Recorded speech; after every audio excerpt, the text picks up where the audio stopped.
There is more high quality content available than ever before, and yet most people feel like there is something missing. There was once a time where it felt like we were all on the same wavelength when it came to entertainment and pop culture. Everything felt more impactful. Movies were bigger, music spread further, famous people were actually famous. Yes, I can explain. Back in the day, a movie like Jurassic Park was generational. I mean, Jurassic Park, the original Jurassic Park, is still being referenced in other media. That's how big the impact was. Why was that impact so big? Because they did things that were impossible before it, because they literally developed the technology for it.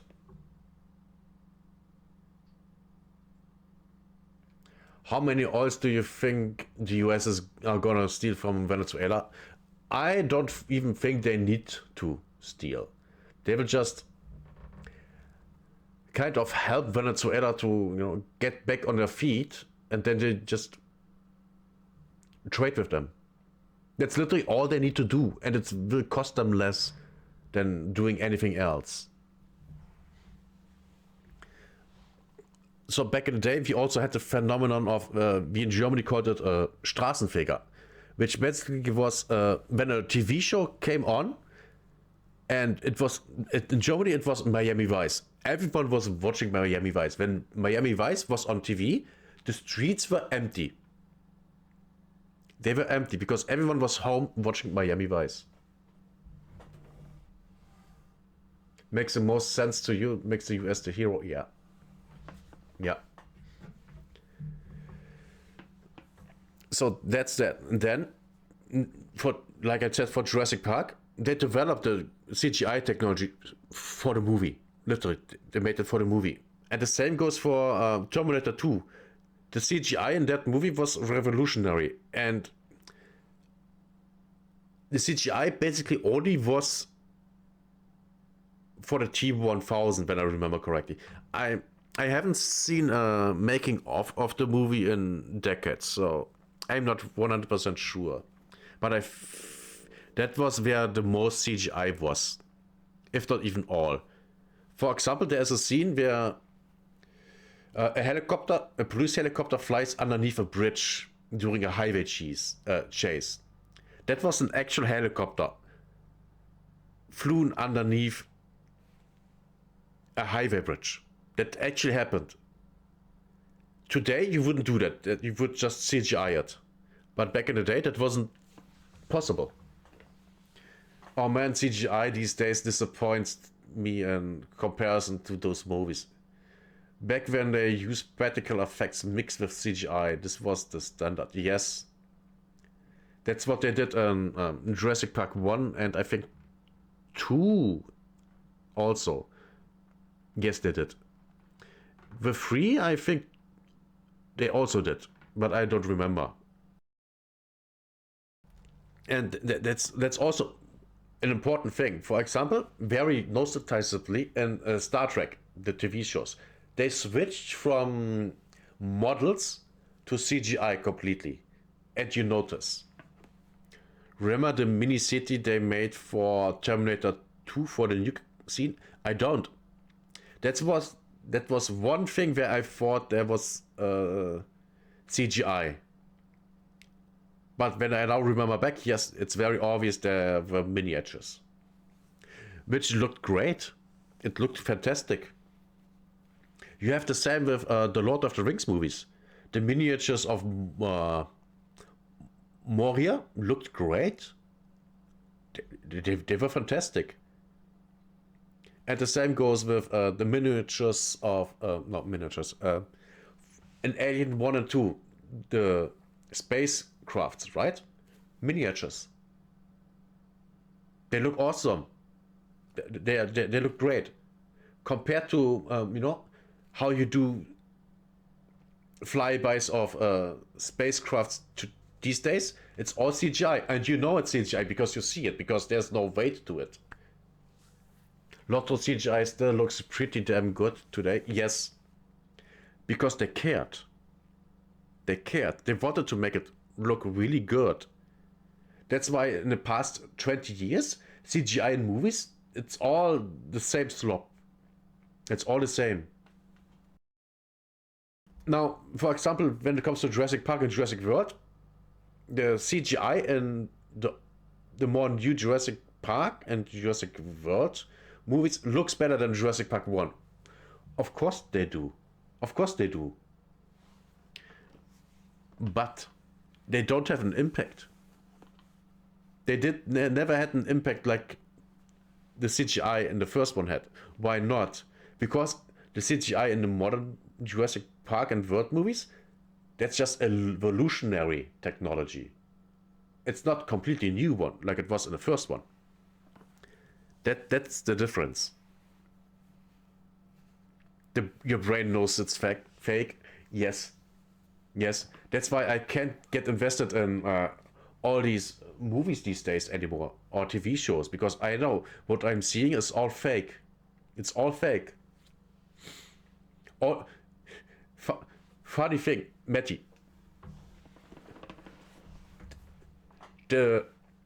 Compare the explosions between an action movie done in anything before the 2000s basically, and today.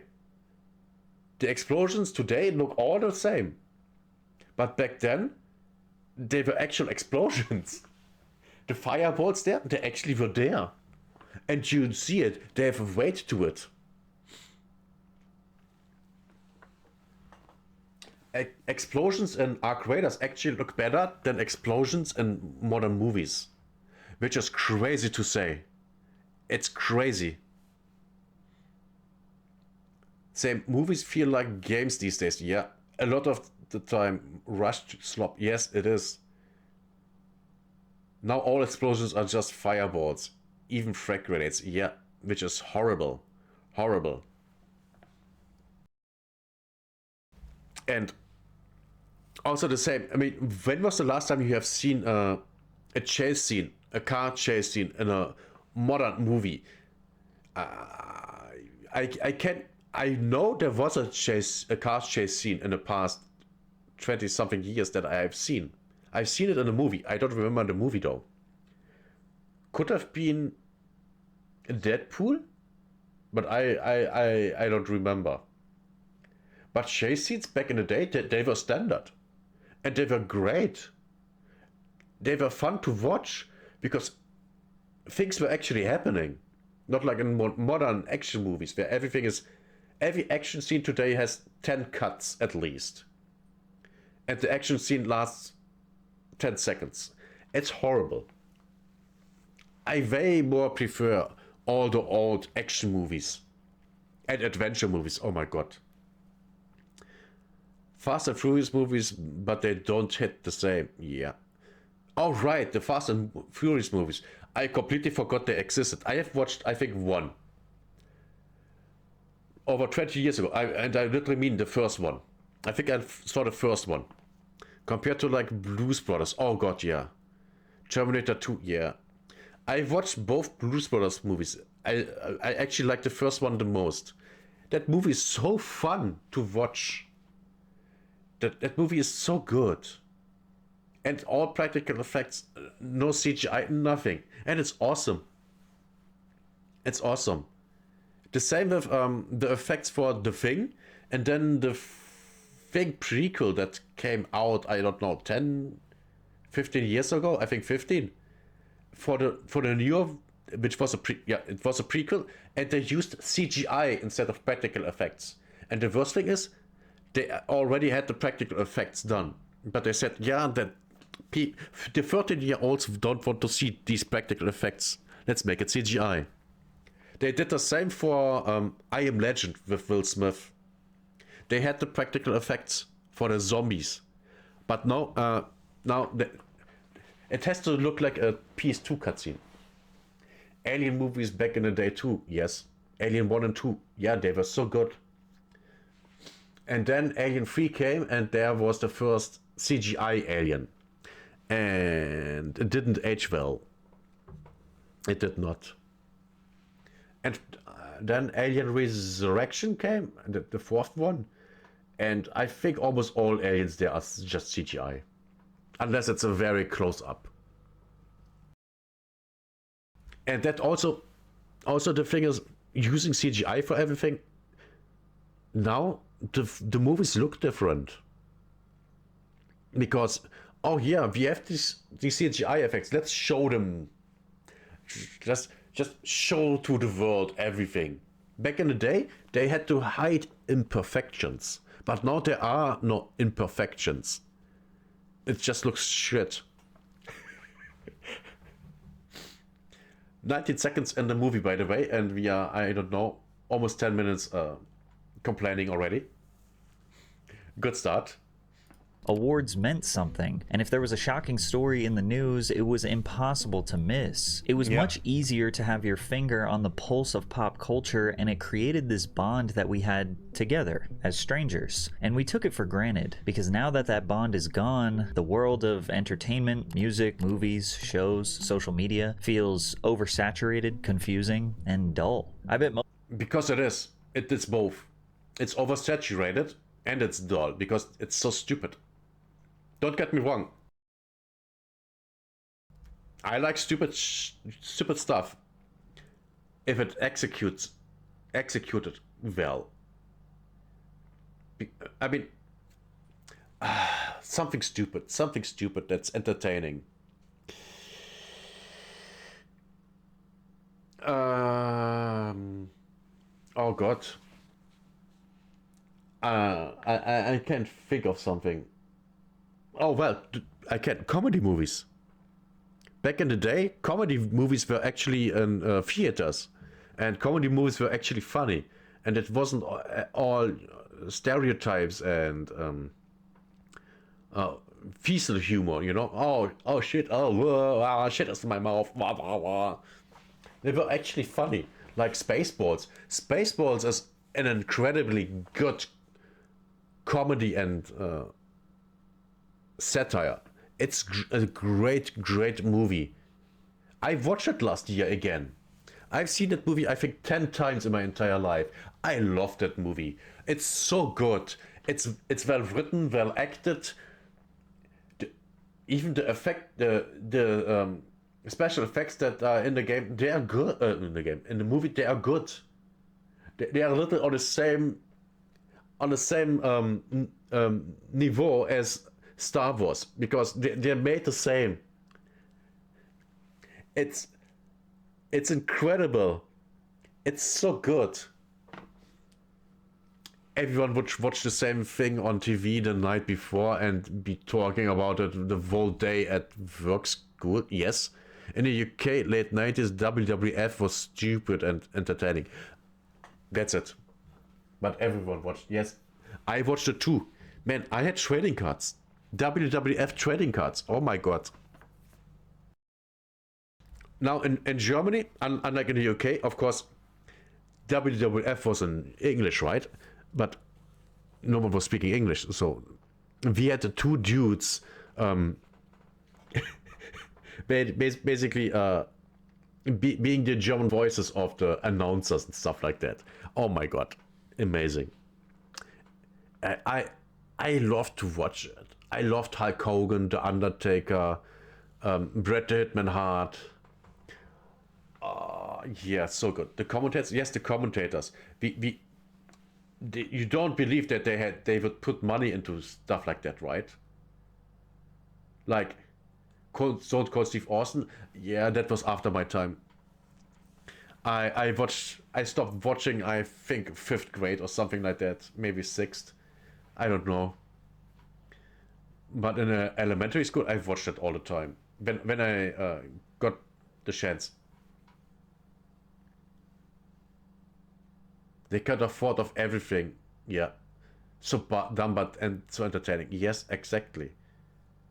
But the thing is, I can't watch the new stuff because that's too much to me. It's too grandiose. I'd rather have the old stuff.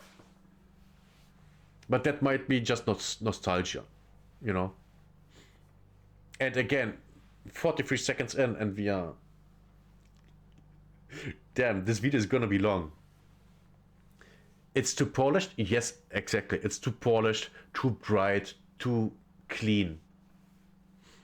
Most of you can relate to this. How many times these days does someone say to you, "Hey, did you hear about," or "Hey, did you see?" And not only is your answer no, but you literally have no idea what they are talking about. Life wasn't always like that. What we are missing today and for the past few years is a monoculture, which is essentially one culture that all Americans are connected to. That's not only for America, that's everywhere. With the crowd throwing chairs in the ring and throwing beer. Yeah, in the old arenas, yeah, that was great. You have the same in Germany. Germany is very, very fragmented. Because of all the different cultures that are being imported here. That's normal. That's globalism. Globalism is the destruction of civilization and culture. It's very, very, very simple.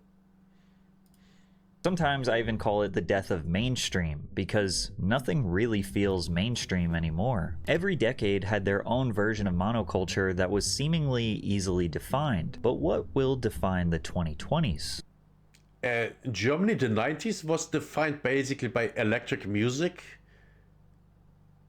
and quite the Love Parade. The Love Parade was peak electric music Germany. Because I think at the highest point, 4.5 or 5 million people attended the Love Parade, which was insane.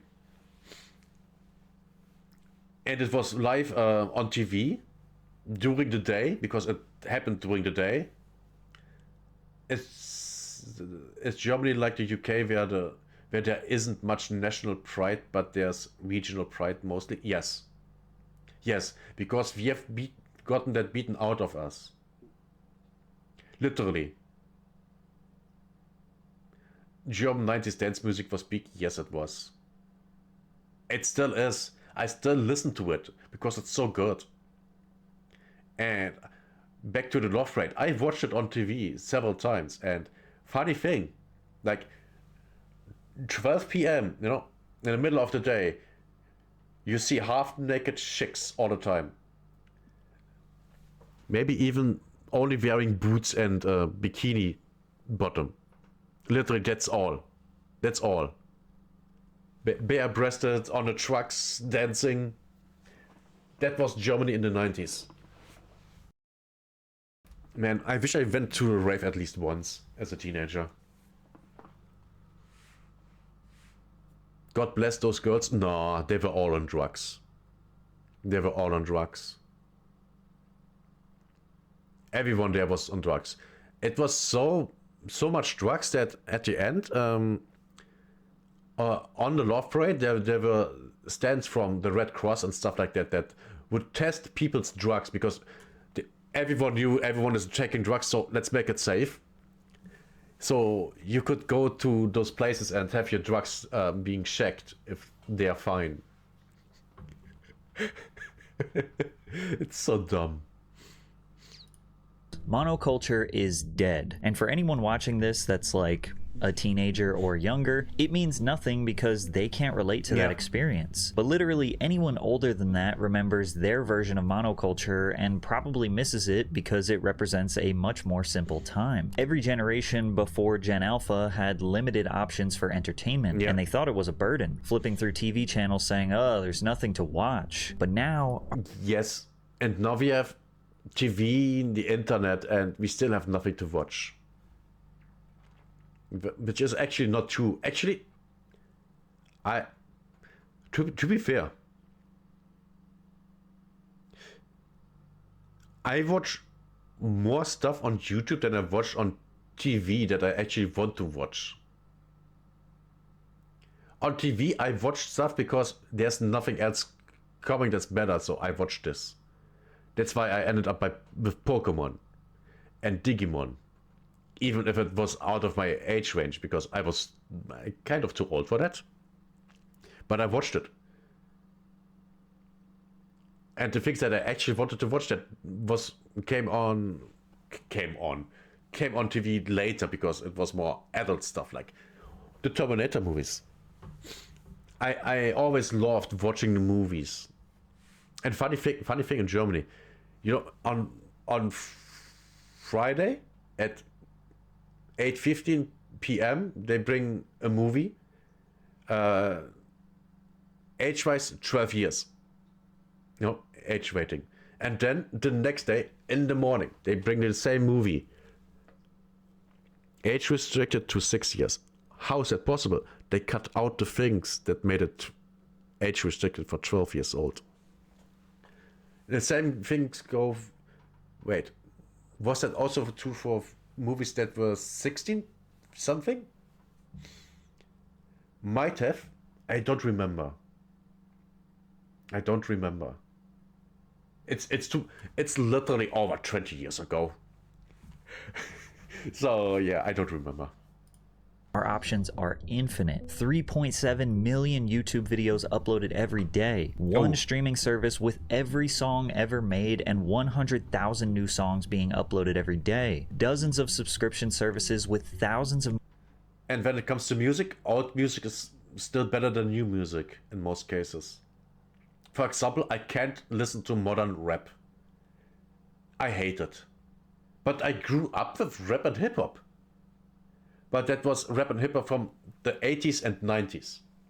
Maybe the early 2000s, maybe. But primarily 80s and 90s. Don't get me started on this, yeah. Modern rap and hip-hop is just trash. It's just subhuman garbage. Literally. If you listen to that, you're retarded.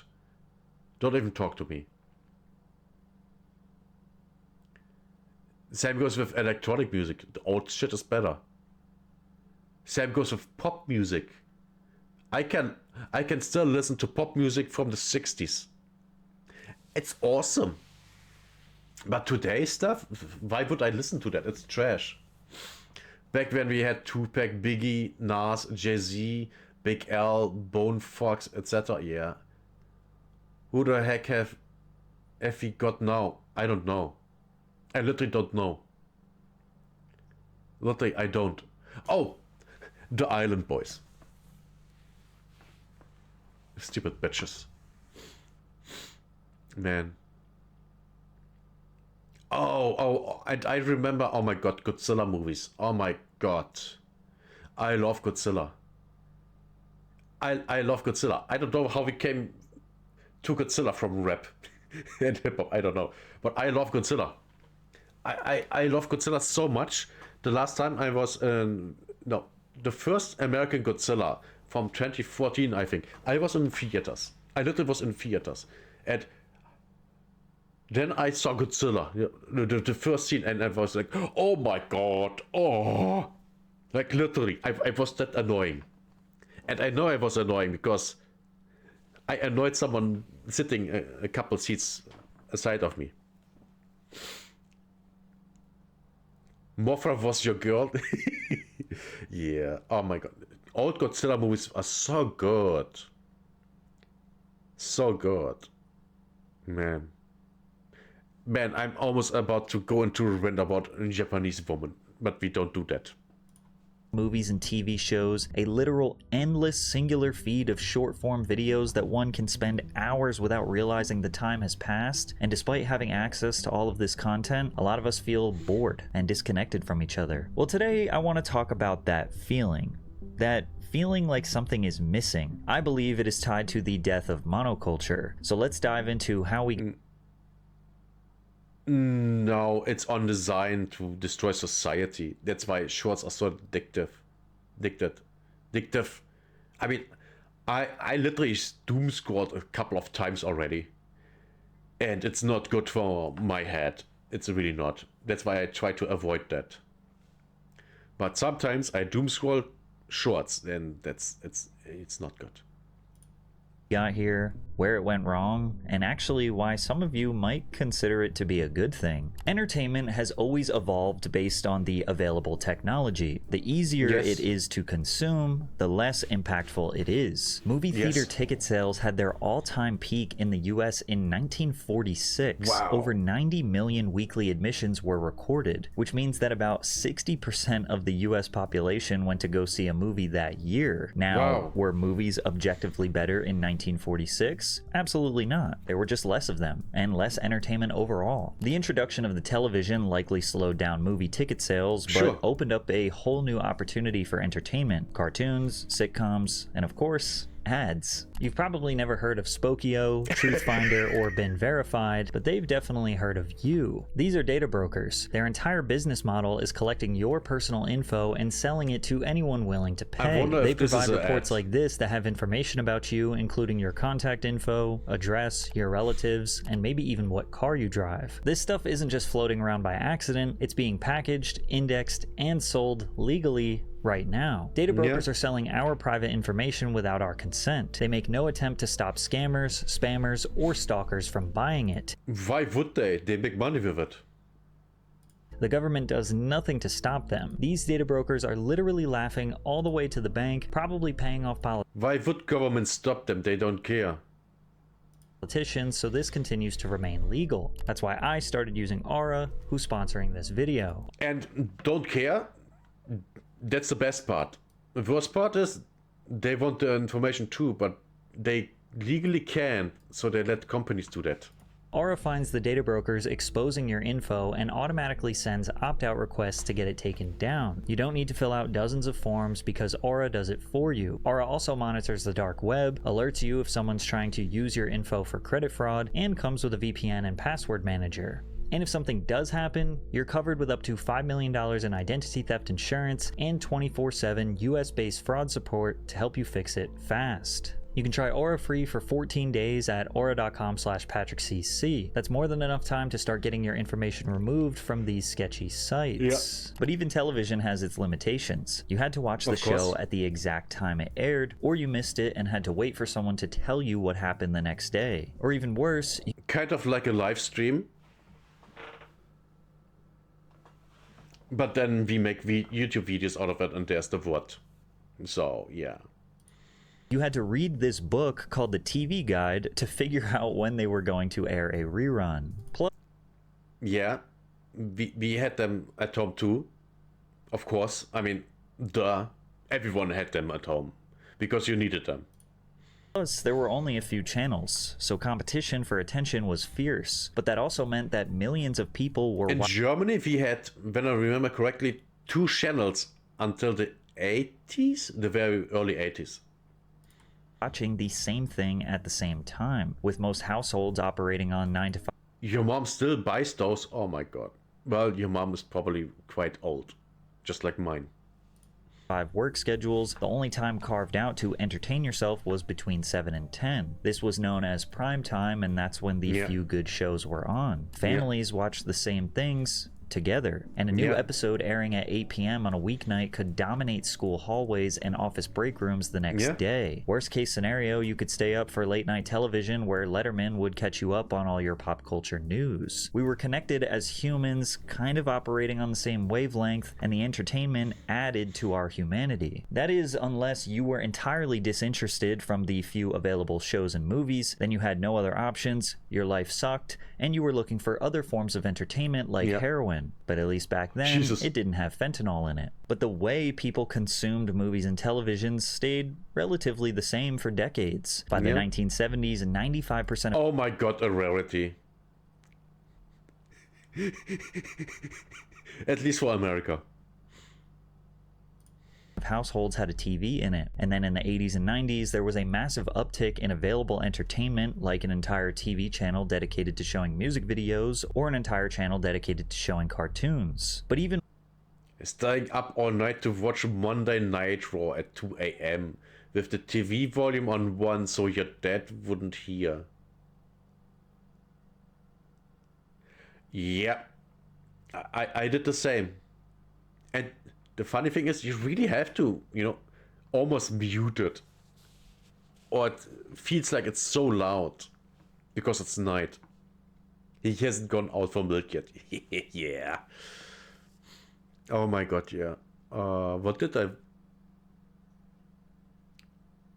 The funny thing is, I know almost all of these characters. Of course, the Smurfs. Yeah, the Smurfs. Yeah. With more niche options, primetime shows still dominated pop culture, and Americans still felt a sense of togetherness through a somewhat limited availability. Is Sure. music not hitting the same anymore? Doesn't it feel like you used to have a connection with others based on a shared love for the same music? Well, music Was Dragon Ball Z a thing in Germany? Yes, but it started in the late 90s, when I remember correctly. Either the late 90s or the very early 2000s.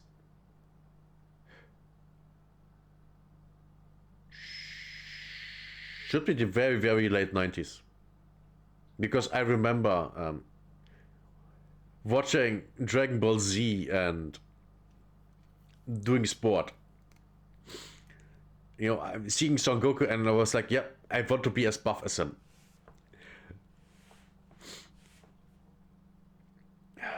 Same in the UK, 98, 99, yeah. The show is older though, way older. had a similar permeating connection to monoculture with a few key differences. For most of the 20th century, music was somewhat of a luxury. Today, for $15 a month, you can get access to every song ever made and 100,000 new ones uploaded daily. $15 used to get you one album, and you had to take your happy ass to a record store and physically buy it. And if the album was in high enough demand, they might not actually have it. And that seems like a dumb thing to say, but in our modern culture, entertainment is never not available to you. These stores often had a strong sense of community and served as a gathering place for music fans. It wasn't unusual for artists to stop in and play mini concerts or sign albums before an appearance in a particular city. When people bought I remember I was in the city of my town, you know, where all the stores are, and there was a promotional concert of a DJ and his singer. Yeah. They had a stage, everything. How often does that happen today? Never. Because those stores don't exist anymore. bought an album, they were now invested. They worked hard for that money. So to get the value back, they actually listened to the whole thing. They even tried to like the songs that they didn't initially like because they paid for it, which ultimately made them appreciate the artistry on a different depth. This uninterrupted focus on the music built a deeper connection from the fans to the... Man, look at how pretty the girls are. And how nicely they are dressed. They do have, the thing is, they do have short hair, right? But the hairstyle looks nice. Man. No, no nose rings, no tattoos. Oh my god, so beautiful.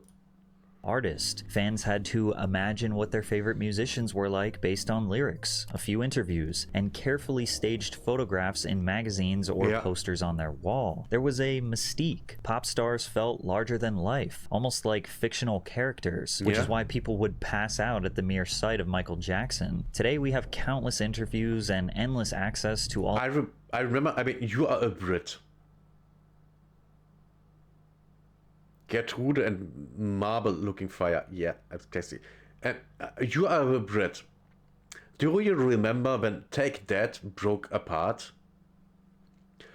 For the ones who don't know, Take That was the biggest boy group of its time.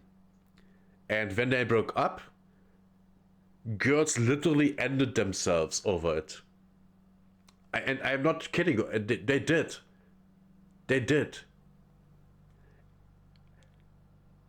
That's insane. But then again, we have people dying for TikToks now. So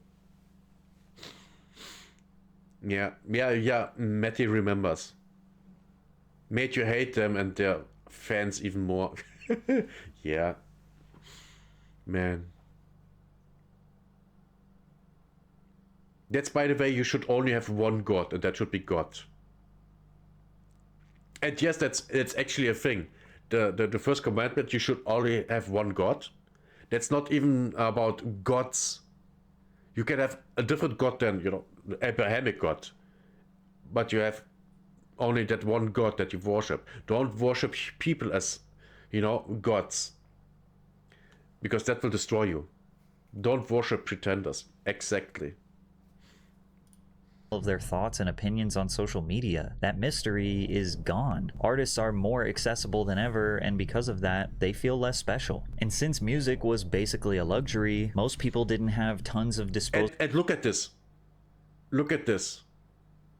We have a punk, aside of a quite normal guy, just pants and t-shirt, and then this guy who is not a punk and not a total normal guy, because we see, you know, his shirt here, that's, I don't know, fish that thingy. And they don't, very obvious, don't hating on each other, nothing like that. But today, oh yeah, they don't interact with each other, nothing. Back then, people would interact with each other, even if they come from different subcultures in their area, in their town, in their country, whatever. Pop and grunge, probably, yeah. Punk, pop and grunge, yeah, most likely. Well, grunge, he's too fancy for grunge. He's way too fancy. I know it. I mean, I think all the Nirvana albums. Man, when I discovered Nirvana, I discovered them through the video of Smells Like Teen Spirit. I think 9 or 8, and the cheerleaders, oh my god, the cheerleaders, they made me appreciate cheerleaders with tattoos. They literally made me go, oh no, oh god, no, I like them. They made me like this scene woman. Not good, not good. Income to buy every release they wanted to listen to, so they typically resorted to listening to the radio or watching MTV. You couldn't just search your. Also, when you were listening to radio, you could record the music that was played on the radio on a cassette. We did that. You also could record movies on VHS. We did that. And you record the movie, and when a TV break comes, you stop the recording, and then when the ads end, you start the recording again.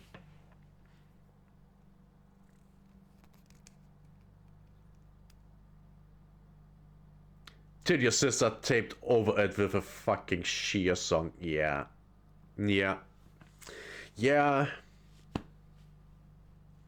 Thank God my sister is 13 years older than me. She was out of the house when I was, I think, 5. I have literally zero memory of her and I living together. Which is good. Oh, this is Guns N' Roses, right? Yeah. This is the guitarist or whatever of Guns N' Roses, yeah.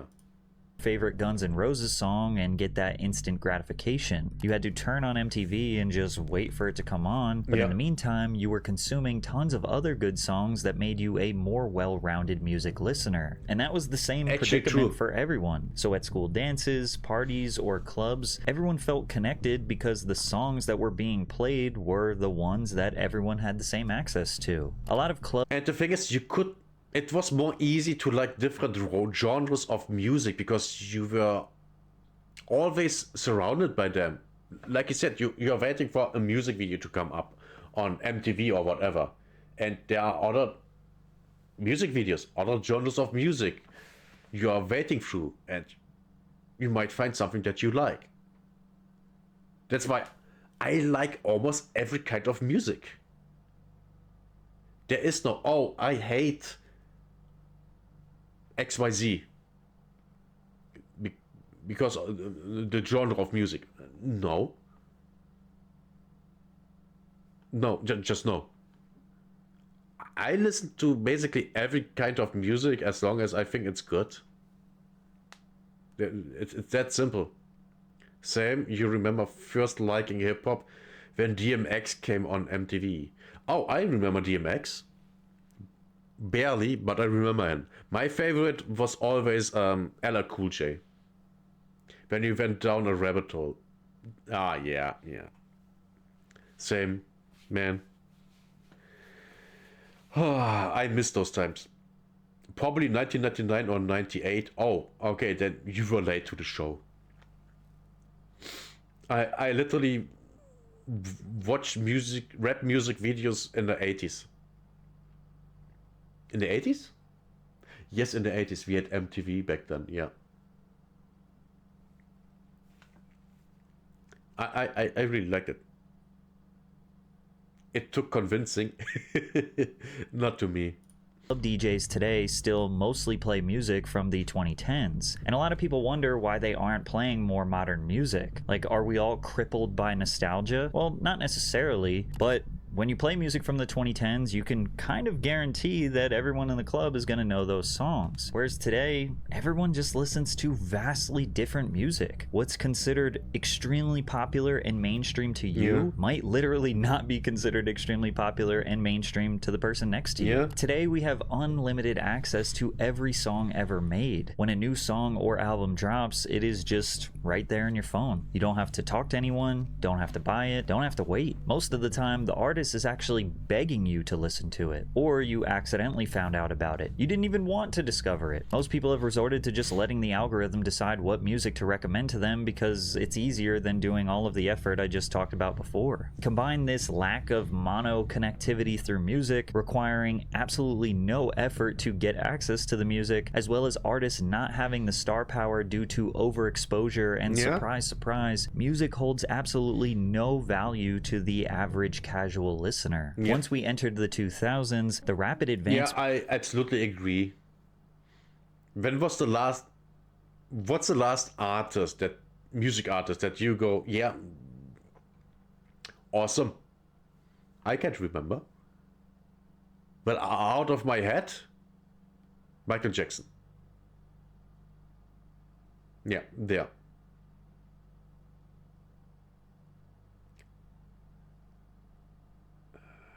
You notice people liking songs that are in a lot of TikToks, YouTube shorts. Yeah. I can see that. Sadly, for myself too. It seems like they find music that way these days. Yeah. I mean, to be fair, how do you find music these days? Back in the day, it was, MTV, or in Germany, Viva, which was basically the German version of MTV, just in German. Little German. Because MTV in Germany was in English and no one was speaking English. Yeah. How do you find new music these days? I don't know. Literally the algorithm of available technology caused a dominant monoculture to become more fragmented. TVs were becoming cheaper, bigger, and higher quality. The internet was getting faster, becoming easier to access and navigate. Cell phones were in everyone's pocket. We were becoming more connected than ever, but we didn't realize it was actually going to drive us further apart. Yeah, we have actually... the world has become more connected, but society has become less connected. Sam, you don't know either. You just listen to stuff you always have done, yeah? Same.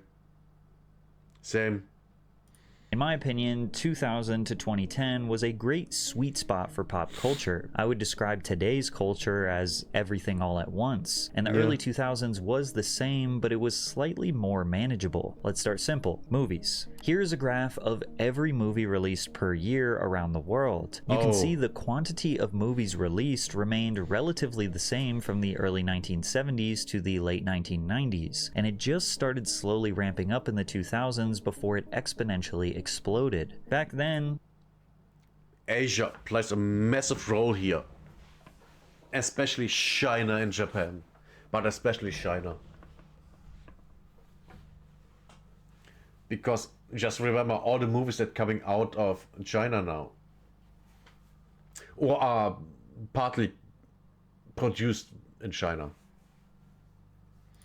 There was a rhythm to it all. You'd get 2 or 3 massive blockbusters every summer, movies like Spider-Man, Pirates of the Caribbean, or The Dark Knight, which dominated culture for weeks. As fall and winter rolled in, you'd see smaller budget, more experimental, or just simple films rise to the surface. Movies like Eternal Sunshine of the Spotless Mind, Little Miss Sunshine, Juno, and Requiem for a Dream. Everyone kind of knew what was coming and when it was coming, and that predictability created a shared sense of anticipation. Even smaller budget films had a shot at becoming massive, and the reason they had a shot was because people actually went to the theaters. Our last peak in movie theater ticket sales was in 2002 when 1.5 billion tickets were sold. But even if you didn't go to the theater, we had these really cool things called DVDs, where you could buy the movie that you missed. He's right about everything here. Bollywood, Nollywood, what's Nollywood? Yeah. Bollywood was actually there was a hype in the early 2000s about Bollywood movies. They were everywhere in Germany, and then they disappeared completely. The last movie that probably had a lasting effect on you was Interstellar. Yeah, that movie was something. It was quite something, yeah. After that, I can't remember. By the way, how do we see superhero movies? Are we done with that now? Because I can't see that shit anymore. I'm so done with superheroes. I have seen superheroes for just superhero movies for over 20 years now. I'm done. So done. You can't stand that shit here. And the thing is, in the 90s, I really liked the Batman series, the cartoon that was coming there. Oh my god, it was so good. So good. Made me also fall in love with, I forgot her name. The Joker's girlfriend, the crazy one. Harley Quinn. Yeah, made me completely fall for her. Because I was a sad, pathetic little boy. And, of course I fall for the crazy bitch.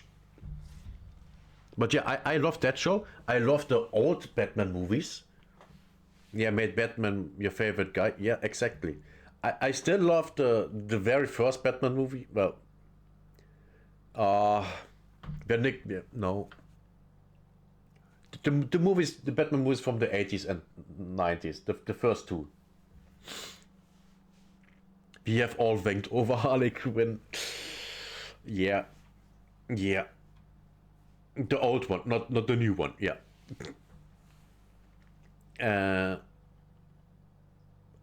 Yeah. The thing is, there are more and more movies, but they aren't really better. Especially when it comes to the effects.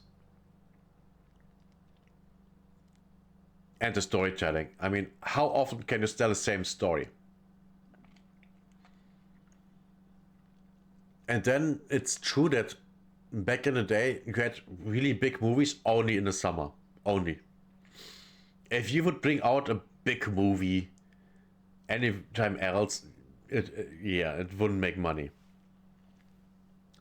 Also, seasonal movies were a thing, like, horror movies in October, of course. Or Christmas movies.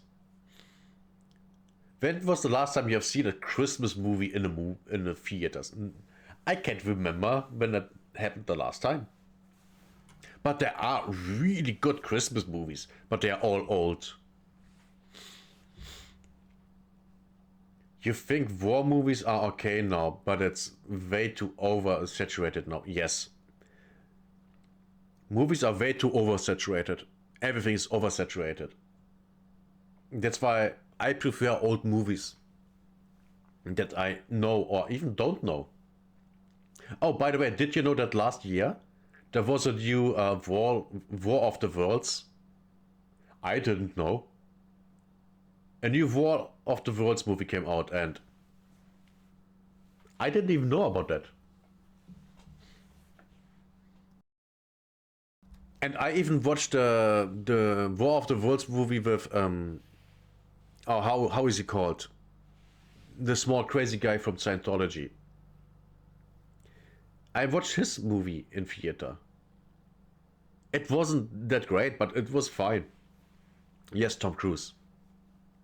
You didn't have a clue? Yeah. And watch it at home. And if you didn't want to commit to buying it, no worries. You could rent the film for a few bucks by going to this magical place called Blockbuster. This is Yeah, we had, of course, we had that in Germany too. And the one I always went to was actually in the part of town I live now in. And they closed finally down, I think 2020, because, you know, very obvious reasons. 2020. But I like going there and renting new movies for a weekend. I would watch them, have a jolly good time, and then bring the movies back. And now, why would I rent a movie for, I don't know, €2 on Amazon, and then have Amazon tell me, oh, your browser is too shit. It can't play the movie in its best quality. Fuck my hairy ass, I guess. You don't have the problems with DVDs and Blu-rays. You just put them in and you're good. Did local shops let you rent videos too? Yeah, sure. Well, not the places that sold, just it was selling stuff, you know. But we had rental places. Small town village shops had this. Yeah, I'm not in a small town or village.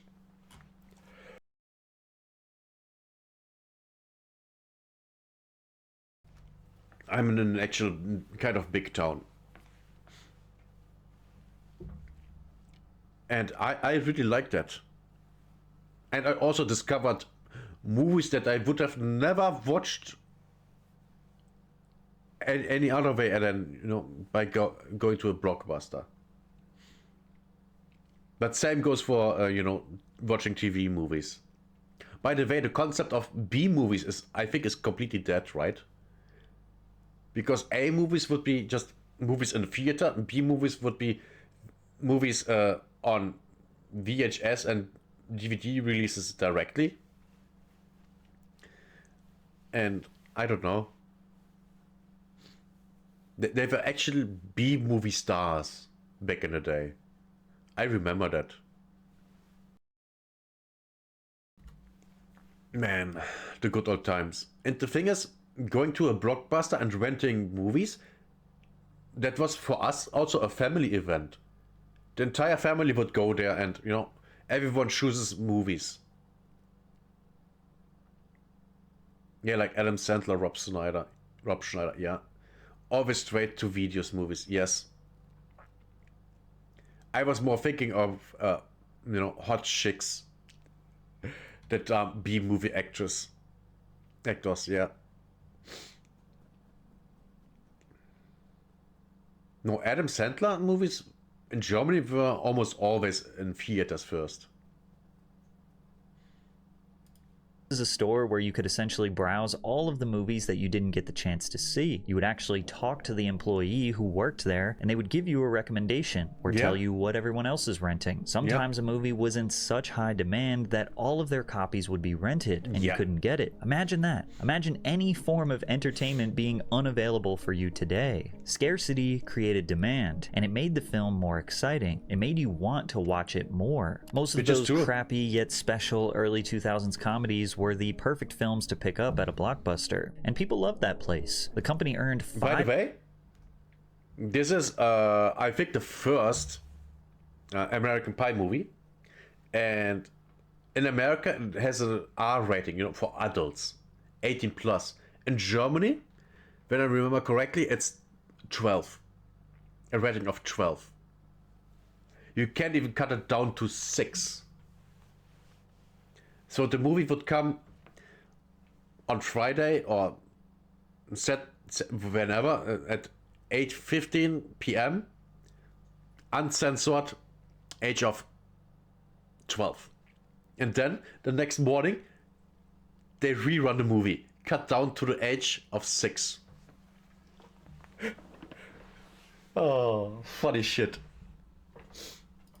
Were the perfect films to pick up at a Blockbuster, and people loved that place. The company earned $5 billion in revenue in 2004. The point is that you and everyone around you had this physical connection with the entertainment and was actively using their brain to choose what they wanted to consume.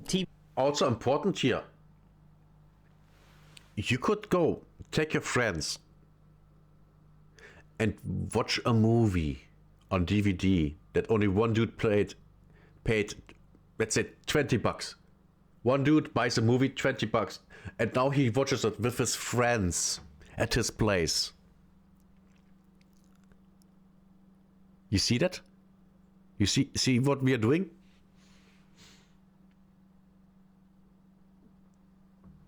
Instead of going to the theater with all your friends and everyone pays $20 and then, popcorn and stuff like that. It's way cheaper. And also, having Blu-rays and DVDs, we can watch the movies whenever. There is no, the servers aren't running. Oh my god. Or your internet connection is not as good today. Oh, what's going on? Oh, your browser doesn't support this data format. Oh, this and that. You just DVD in the DVD player, Blu-ray in the Blu-ray player, you're good. Oh, works way better. And you don't need an internet connection, which is even better. TV still had a somewhat similar rhythm in the 2000s. Primetime was still valuable airtime. MTV was in its best era, in my opinion, having a plethora of terrible yet oddly captivating reality TV shows and experimental series, while still having their sister network, MTV2, play music videos 24/7. It was one of the most versatile eras for mainstream. Why was MTV2 not the thing for the TV shows? Stupid people. Music with lyrical rap, crunk rap, rock, emo rock, country, pop, EDM, R&B, and countless other genres in a healthy rotation on MTV and the radio. It was just on the cusp of being overwhelming, but having it all contained on MTV and VH1 made it still manageable to keep up with. Kids were absolutely consumed by Nickelodeon, Disney. I loved Ren and Stimpy even as a kid. I didn't know what's going on, and I only watched parts of it, but I liked it. But I'm German. Channel and Cartoon Network, which were 3 separate networks that each had 2 to 3 shows worth paying attention to in their respective eras. We still had a healthy separation between our personal lives and our school and work life from 9 to 5, only entertaining ourselves lightly in the morning and in the evenings. We didn't have a phone to distract us from literally every millisecond of boredom. The entertainment options still felt limited enough that you could feel like everyone around you was on the same wavelength. Plus, we were still at the mercy of knowing the schedule of when new shows were going to air, but that started to die when cable companies provided DVR capabilities. You could now record your favorite shows and movies and watch them later whenever you wanted. People that know that, you could do that with VHS tapes already back in the 80s and the 90s. You could already do that.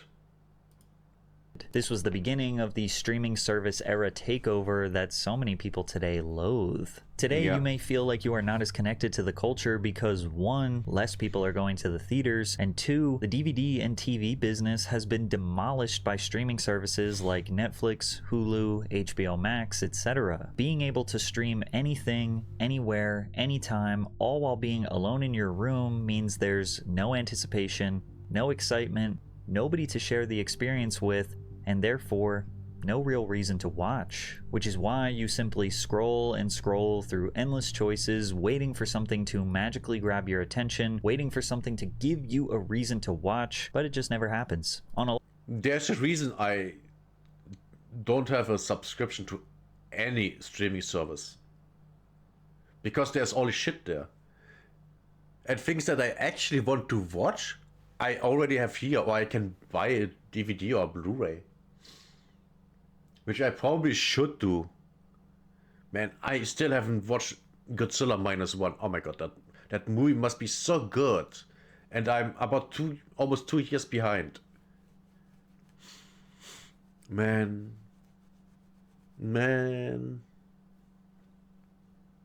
So tragic. Lighter note, every now and again, we do have a monoculture moment. I think back to the Barbie movie where girls were excited to dress in all pink and drag their boyfriends to the theaters, only for the guys to immediately after drag their girls to see Oppenheimer, where I'm assuming many of them fell asleep. I think back to... And that went for Norman was then called Oppen Barbie or something like that. Or Barbieheimer or Barbheimer. Squid Games, where it felt like everyone and their mother was blindsided by this dystopian critique of capitalism disguised as a fucked up game show. As far as films go, it feels like it's only every couple of years where there is a moment that we are all in sync, when it used to be literally all year, every year. I can't even remember the last time music had a monoculture moment. I mean, sure, radio is still kind of relevant. TikTok made popular. Radio is relevant because some people just want something to listen to run in the background while they are doing whatever. For example, whenever you go to a construction yard in Germany, there's always a radio playing. Why? Because just having something to, so you don't get completely frustrated with your work. So you have some music playing and shit like that. That's it all. Same goes for truck drivers. They have radio running, so they, for example, don't fall asleep. Because, man, driving for 8 hours, that's boring. Songs, more popular, but there's so much music all over the place, all the time, that I don't even know what anybody's listening to anymore. For TV, Yellowstone, Severance, White Lotus, Love Island, I mean, they are extremely popular, but can we say everyone is watching those shows? Will those shows define this era? I don't watch that shit, because it's shit. Why would I watch that? There are a ton of you watching that are like, I didn't watch a single one of those shows. The irony of it all is that the death of a unified culture everyone seems to be feeling came with our pursuit to be more connected than ever before, because the adaptation of the internet and social media into our everyday lives was the nail in the coffin for monoculture. By the turn of the century, everyone with extra cash had a computer somewhere in the house. Our parents were using them to basically replace what the newspaper did for decades. As the desktops and internet connection got faster, we looked at forums, chatted through AOL Instant Messenger, played simple flash games on Newgrounds, and even bid on random antiques from eBay. Being connected to random people all over the world was beautiful. You were no longer limited to the thoughts, beliefs, and interests of those in your geographical location. The internet was still somewhat difficult to navigate. There was a time when Google didn't have all the answers. There was a time when Google actually would give you what you looked for. To check other search engines like Yahoo and my favorite, Ask Jeeves, to find what you were looking for. Videos would take forever. Never heard of that. To load. The quality was often terrible and sometimes just straight up didn't work. Using the internet kind of felt like exploring uncharted land. That friction, because it was. Scarcity, and lack of instant gratification was what made it special. It was worth working for. Today, we just expect things to work. We demand convenience, and we are willing to give up our human autonomy. The thing with me is I expect things to not work anymore because the products have become so bad. Have you noticed that? Everyone, I think my age and above has to notice it, right? That things got worse. Electronic products, they break all the time. Everything is breaking all the time. Things that 100-year-old, or almost 100-year-old refrigerator still works just fine. Modern shit breaks all the time. It doesn't even work properly from the get-go. It's horrible.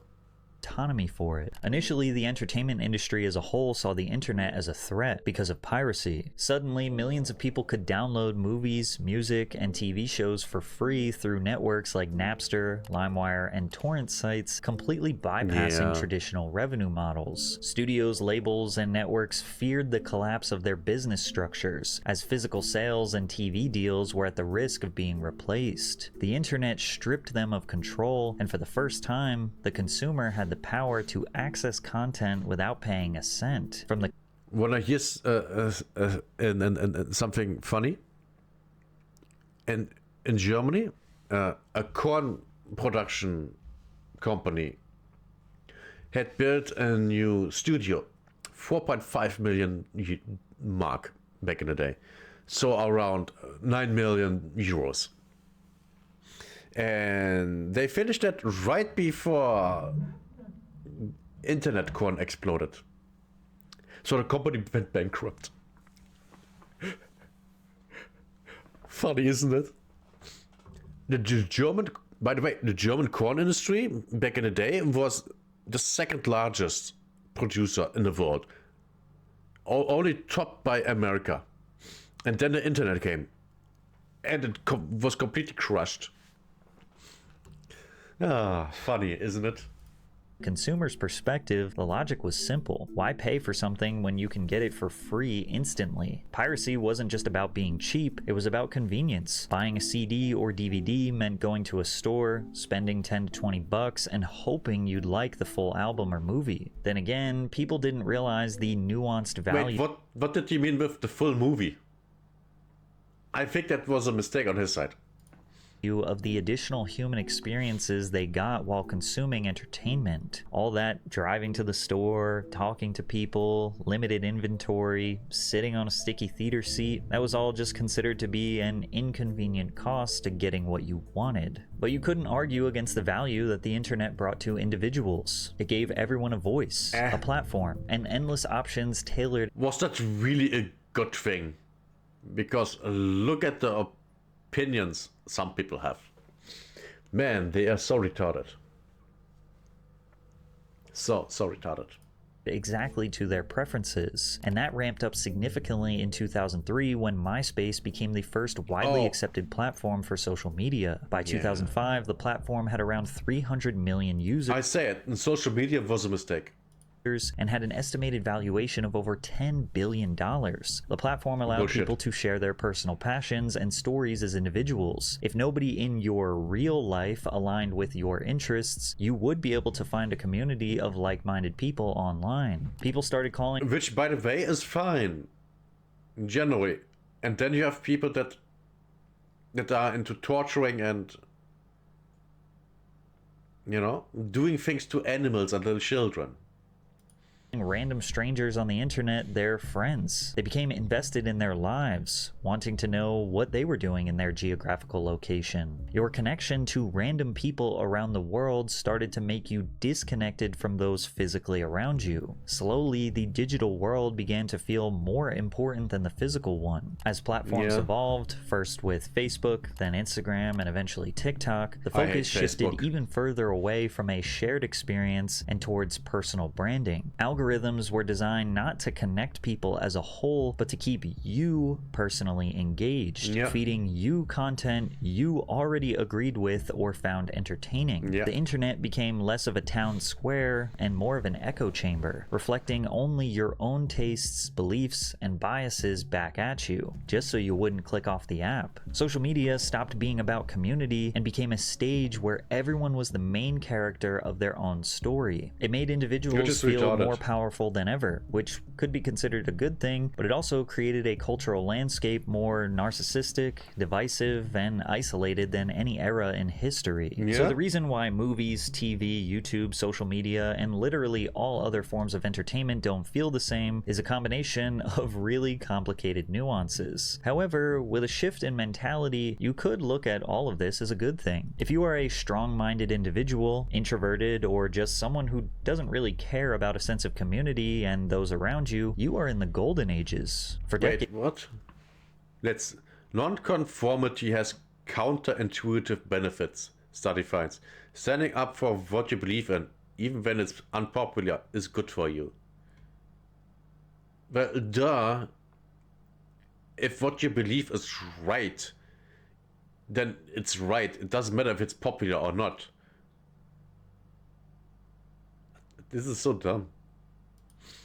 Really care about a sense of community and those around you, you are in the golden ages. For decades, if you didn't fit into the narrow lens of what the mainstream deemed valuable, if you didn't like the biggest pop star or wear the right clothes or relate to the 5 TV shows everyone else watched, you were invisible. You had nowhere to go. You were the weird kid, the quiet one, the one who didn't belong. But now the internet gives you infinite options to find belonging, and literally any interest you may have, no matter how unique it is, chances are there is a niche community where someone like you isn't just accepted, you're celebrated. Do you like wolves eating watermelons? So do 61,000 other people. Do you like stapling bread to trees? So do 335,000 other people. What? Today, a girl who was once mocked in school for drawing anime characters in her notebook can become a full-time artist with a fan base of thousands or millions. A kid who was laughed at for making weird songs on his cracked BandLab app can go viral on TikTok and then chart on the Spotify Viral 50. A filmmaker with no connections and no budget can put their short film on YouTube and have it resonate with millions of people around the world. These stories were impossible in the That's a good thing. These are all good things. Yeah, I agree with them. Yeah, absolutely. I mean, there's literally nothing else to say about it.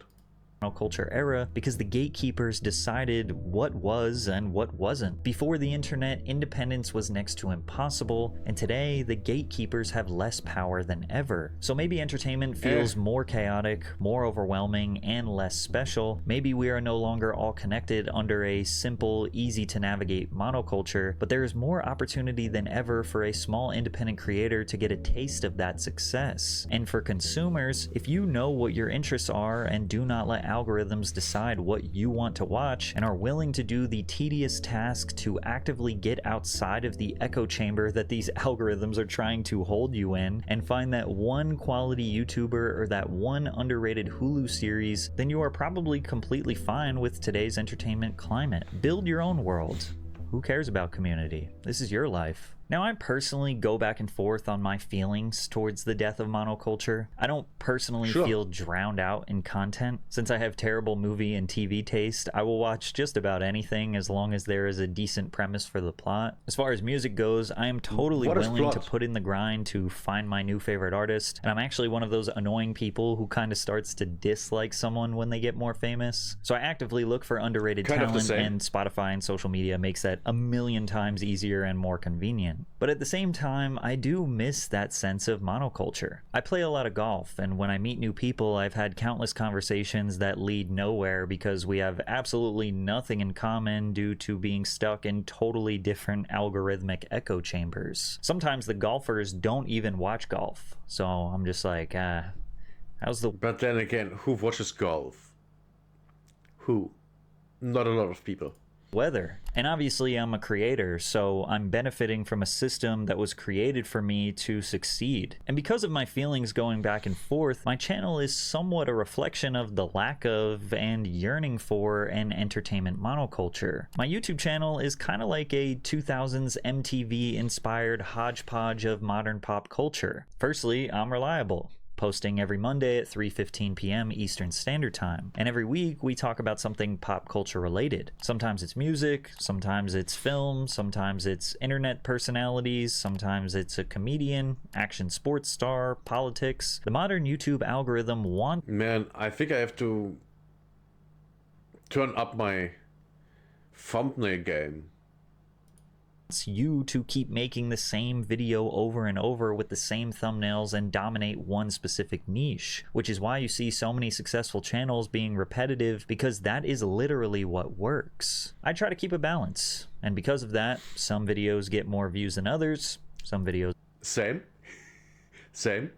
bomb, but I hope you enjoy me keeping that old early 2000s variety. You can come to my channel to keep you updated with modern pop culture and feel some tiny slice of that monoculture we all used to love. Also, this was kind of a different style of video for my channel. I usually stick to documentaries that are objective and fact-based, but Recently, I've just kind of been wanting to switch it up a little bit. So I'll be looking at the comments to see what you guys think about this more conceptual or think piece rant type of video. So let me know what you think. Great. Thanks for watching, and I'll see you next Monday.